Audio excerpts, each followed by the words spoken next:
What's up? What's up? What's up, everyone?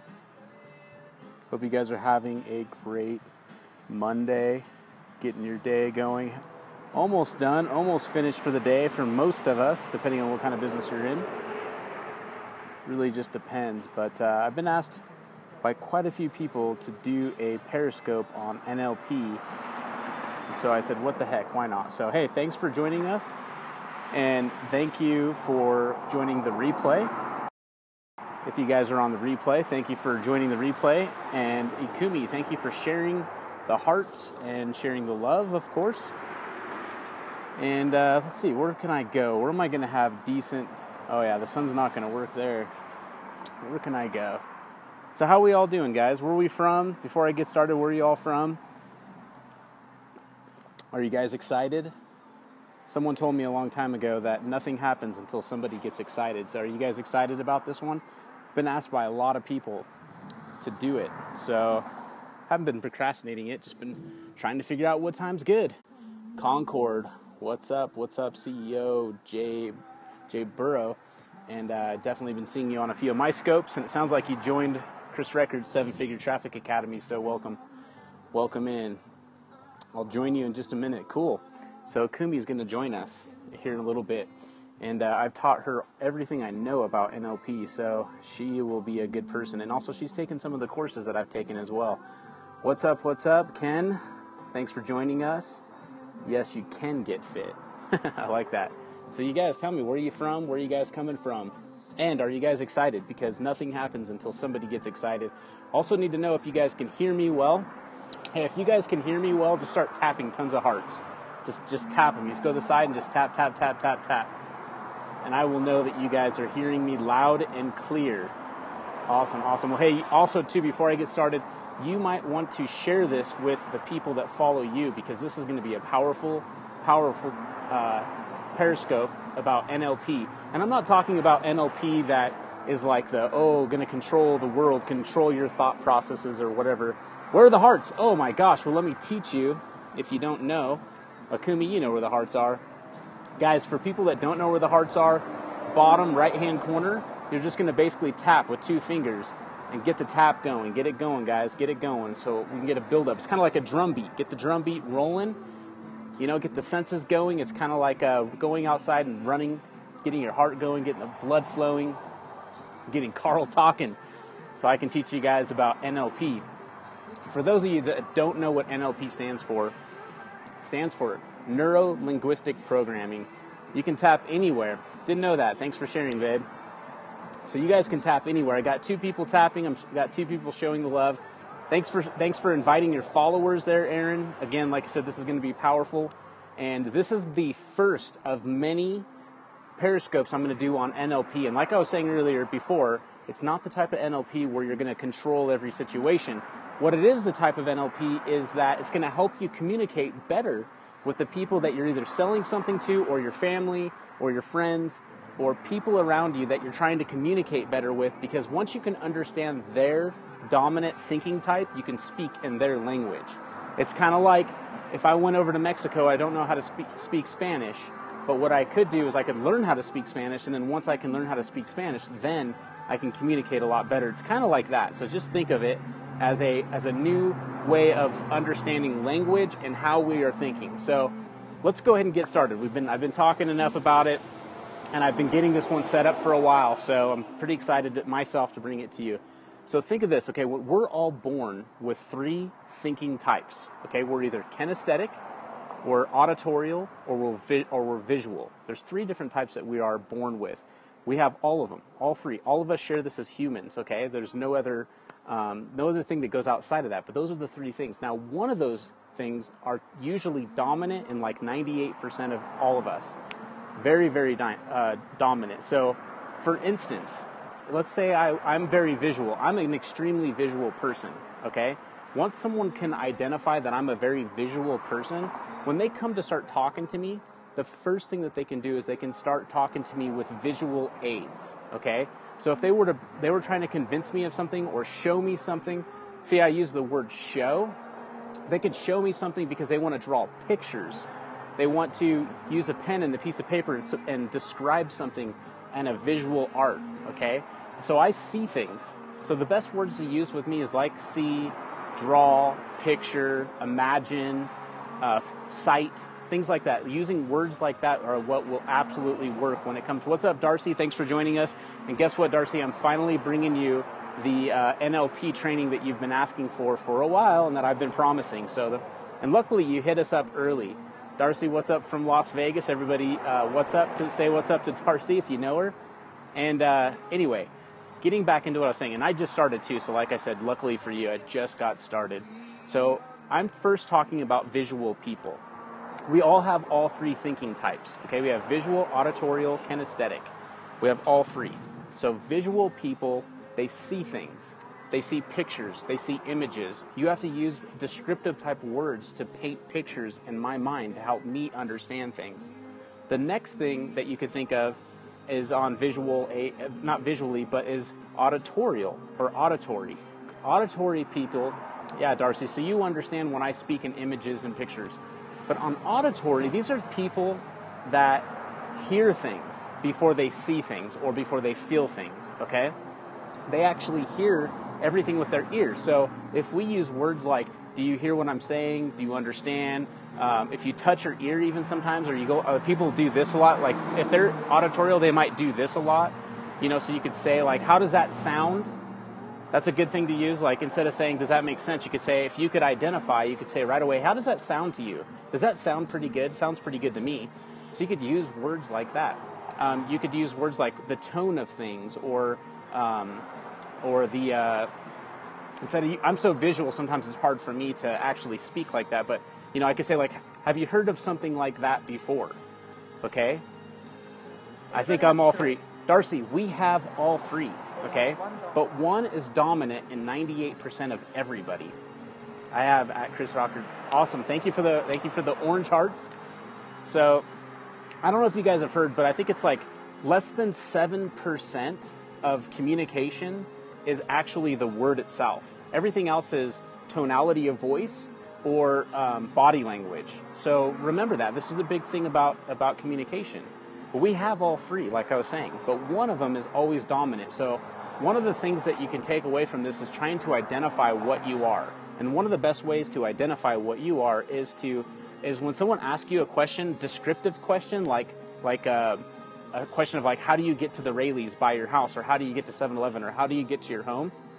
Think about how you start communicating that back, because typically what that is that's you communicating in that language, that first thought. And if people knew how to speak with you better by using, like if you were visual, pictures or sounds, if you're auditorial, all right? So now the third, and I'll talk a little bit more about words and stuff like that, but now the third thing, and it could be the first, second, or third, or last, and I'll get into this a little bit deeper here in a moment. I'm just doing something very, very basic. Thanks, Darcy, for sharing. Doing something very, very basic today just to help give you guys the idea of beginner NLP and peer-to-peer NLP. It's basically, this is about getting in rapport. Once you're in rapport with someone, that's when you can get people to open up and tell you their true problems, so you could find out if your product, if you sell something, is a solution to their problems, or you could fit that solution into their problems. But you're only going to be able to do this. Let's see, Johnny Sherrod, Gentleman Lifestyle Specialist, checking it out. Thanks. Hey, thanks for joining us from Georgia. Awesome to have you here. Again, we're just going over some basic stuff, and thanks for sharing, by the way. We're just going over some very, very, very basic NLP, and that way we can go ahead and start, because this is going to actually be a series of periscopes. I'm not going to do them all together. I'm going to do them randomly, but this will be just the beginning. And like I said, I just want you guys to think about the very beginning of it before you can get really in depth, all right? So the next thing we're going to talk about is kinesthetic. Now, who are kinesthetic people? I'll tell you. Who are I am. There's a very good example of a kinesthetic person. And for whatever reason, I attract a lot of kinesthetic people. Maybe that means I'm high up, okay, on my percentages. I could be a high kinesthetic person right underneath visual. So if you guys think about visual or kinesthetic people, are the people that feel things. They're people that have to touch you. They have to touch for them to understand something. They have to go with their gut, go with their, they use words like grasp and feel and And what's that? Happy or Oh sad. yeah, happy and sad. I mean, very up and down words work really well with kinesthetic people, because kinesthetic people, they need to feel right about something before they're going to move forward. Okay, so if you're selling a product or something, you need to help them feel their way into your product. So like, how does that feel, or do you think that would feel better if you did this or that? Can you grasp what I'm talking, what I'm giving to you, or how are you holding on to this very well, or are you only holding on by a thread? So like certain words like that, they're more of a feeling based description versus, like I said, visual or auditorial. So like I said, these are the three things. These are the three thinking types. Now to take it just an even step further, we have that one thing that's dominant. All right. Then we also have what is next, and then what is last. Like I said, we have all three. One's always going to be the leader. And then the second thing is going to be is not going to be the leader, but it's going to be the second dominant thing in the row, and then the other one's going to be last. Now, people have like high percentages of certain things, so you could be very, very high. How do you pick up what a potential customer? So, Darcy, I'm keeping today extremely basic. I promise you I'll get into how to read other people. But for right now, I want you to get in touch with who you are. I want you to figure out who you are, and then on another Periscope, I'm going to talk about how do you identify people in these thinking types, and then we're also going to get into parables, where we'll talk about even in-depth like words that you could use to help communicate better with them. So I don't know, I got quite a few people still on, and I'm just wondering, are you guys excited to learn more about NLP? And I'm going to get a little bit more deeper here in a second. What's that? No, I must say, every time you write the email, how you end it. That's a good key, yeah. So however you end your email in, unless it's something that you're just copying everybody else. For example, I always say, please feel free to contact me because I feel things. So please feel free to contact me. If you're a visual person, looking forward to chatting with you. That's the more visual person say looking forward to, because they look and picture. Yeah, so that's a good one. Look at your email sign. However you sign it, and then think about it. Is that visual, auditorial, or kinesthetic?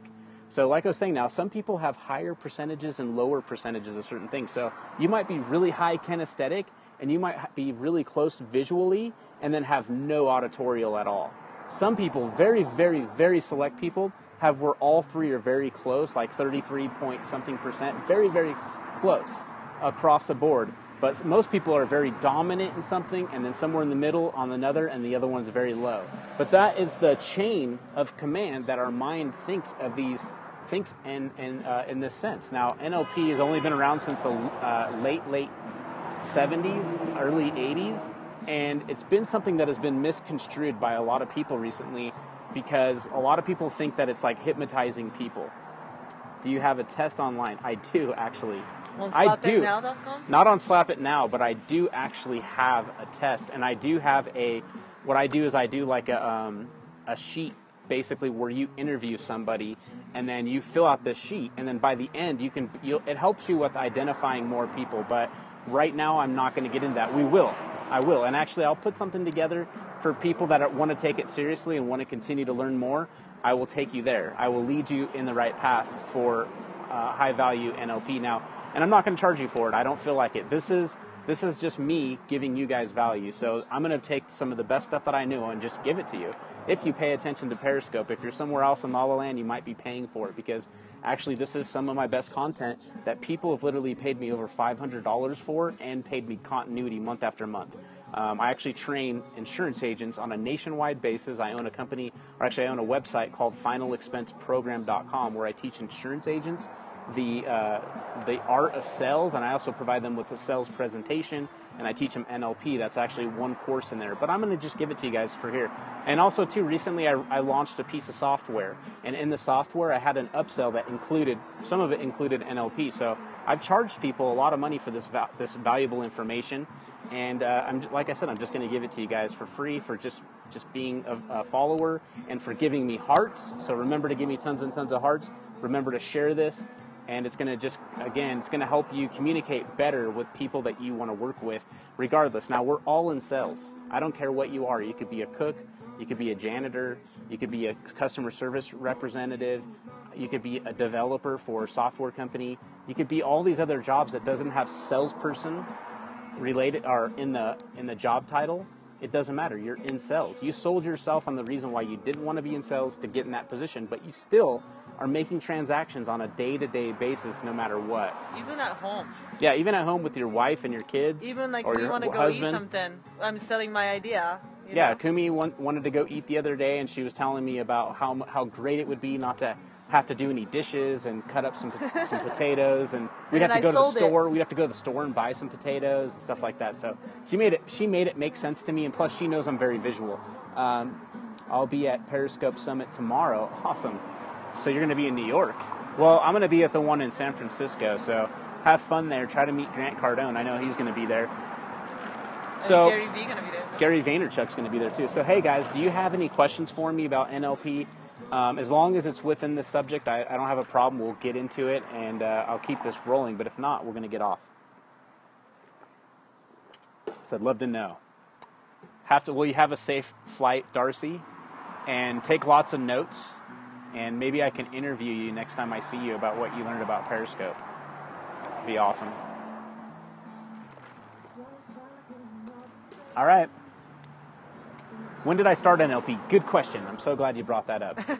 So, let's just paint a picture and go back and just imagine when I was 17 years old. Okay, when I was 17 years old, my dad, my grandparents, my grandma, even my mom, even though she's not in the industry of sales, they're all great salespeople. Well, my dad was carrying this book around called Instant Rapport. Okay, it was called Instant Rapport. That was the very first time I ever studied NLP, okay? I got this book. His name was like Michael Wolff or something like that. I think that's his name. There's another book out there called Instant Rapport. I saw it and I was like, this is not the book. Yeah, totally. Yeah, he is extremely visual. Think about how he gets on the floor and he gets you thinking about, like he's saying, imagine this, picture this. I wake up. I'm looking at my mom, like, right, when he gets into that, that's so visual, and also it's very also kinesthetic if you think about it, because he's touching things like getting on the floor. He's using everything around him as like a movie piece or something, you know what I mean? And then closing his eyes and opening his eyes, and the way he does it, he's orchestrating a very feeling, like a very emotional thing. So I'd also say he's probably really kinesthetic too, but those two things could be really high for him. But anyways, NLP book, the first one I read was Instant Rapport. I think it's Michael Wolff. The one that's available right now, I can't find his book, because maybe someone rewrote his book, I'm not sure. But he was the actual first person in the first book I ever read that actually introduced me into NLP. But at that time, it wasn't called NLP. It was just it was called rapport. Because rapport is like, as soon as you get into rapport with someone, you know it. And the thing about rapport is that they start copying you. They start mirroring what you're doing, or you're mirroring them. But you're doing it on a subconscious level. You don't actually know that that's what you're doing. Okay? Until you start learning NLP, that's exactly when you can actually start identifying what you're doing. But we'll get more into depth with that. Now, as life went on, I got into sales. Another book that was given to me was called NLP for Beginners. And by no way is this a beginner's book, even though it's called NLP for Beginners. But it does go into the history of NLP, the science behind it, and like basically about the two guys that studied it and found it, and then they basically brought it on to the next level of people to help them use it. Now it's even getting a lot further, and a lot of people are starting to misconstrue it, and that's why I'm kind of sticking up for it, because I hear a lot of people misconstruing it as saying like it's evil, and that it's a way of making people, hypnotizing people and putting people in a hypnotic state, and it's not. It's just about straight up communication and getting into rapport, so that way you can help explain the problem and the solution of what you're offering, regardless if you're in sales or not, because we're all in sales. We're all presenting at all time. All right, so I'm going to go ahead and end this. I don't think you guys have any questions, it sounds like, but we will, I promise you, we will get even further and further in depth with this discussion. And I think it'll provide a ton of value for you. Could help you make tens and tens of maybe hundreds of thousands of dollars in commissions or sales, and depending on what you're doing, or provide value for the company that you're working for, because you'll be able to communicate better with your boss, your colleagues, and most importantly, your customers. All right, awesome. Well, Darcy, again, thanks for joining us, and we're going to go ahead and hop off. If you did miss this is a solid one, guys. A lot of powerful information. Come back, and the best thing is just watch the replay. If also I want to end you with, I have a free ebook called Top Productivity Tips, and the thing is, I want you to go ahead and get this. It's at slapitnow.com. This is very easy to remember. Slapitnow.com. Just go there, download the book. It's free. There's no cost for you, and it'll help you trailblaze and skyrocket your business utilizing these 20 top productivity tips that I've been using my whole life and that I've learned, and some of the things I've just incorporated and found on my own. But I give tons of tips in there. I talk about all the people that I'm following, industry leaders and stuff like that, so you'll get tons and tons of value. Thanks, Darcy, for giving that, and we'll see you all soon on the next one.